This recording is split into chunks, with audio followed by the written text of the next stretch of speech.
So imagine this. You're walking through a fully functioning shopping mall. Completely normal day, people buying pretzels, trying on sneakers.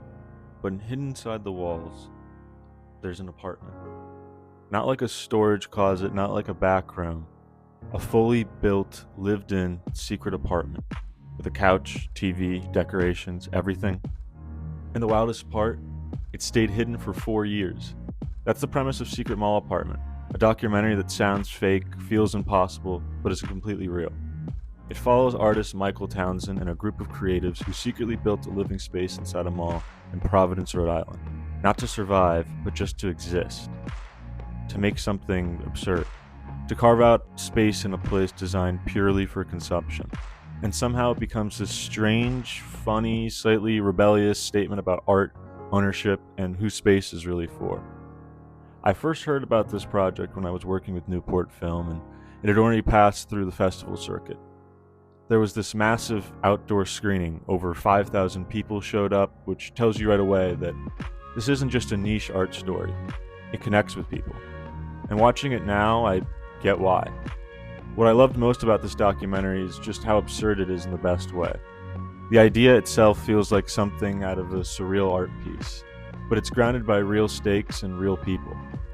It's not just a gimmick, it becomes this quiet act of resistance, especially when the film starts touching on Providence. Providence and the economic redevelopment happening there, which seems to have been happening for decades. You start to see the bigger picture: rising costs, disappearing spaces, lack of accessible housing, and how commercial environment replace community ones. That's where the documentary really finds its footing. Because without that, it could have just been a quirky story. But with it, it becomes something more reflective about who gets space, who doesn't, and what happens when creativity gets pushed out of cities. And the footage itself, it's honestly kind of incredible.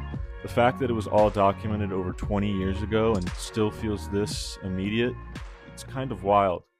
There's something really raw and candid about it. It doesn't feel overly polished or reconstructed for the sake of storytelling. That said, I didn't love everything about it. There's a recreation scene where Michael Townsend gets caught, and it just didn't really work for me. It felt unnecessary, almost like the film didn't trust the real footage and story enough to carry that moment. And when you've got something this inherently fascinating, staged reenactments kind of pull you out of the magical aspect of it all. Like, I didn't need that. The real story was already doing the job. But outside of that, what really stuck with me is this contradiction at the center of the film. Because on one hand, I found myself wanting it to mean more, the apartment itself. Like, was this building towards something bigger, some larger statement or outcome? But at the same time, that's kind of the point. It wasn't for anything bigger. It was for them, for these 8 artists, for that moment, for that shared secret, and that's kind of what made it special. There's something almost beautiful about the idea that not everything has to scale, monetize, or become a movement, especially in today's day and age. Sometimes it's just about creating something weird and meaningful in a world that doesn't always leave room for that. And I really love the tape art element, too. The fact that this wasn't even their main project. Their real focus, their real calling was the tape art they were making day to day. The apartment was almost like this side experiment, a creative outlet, a place to just be.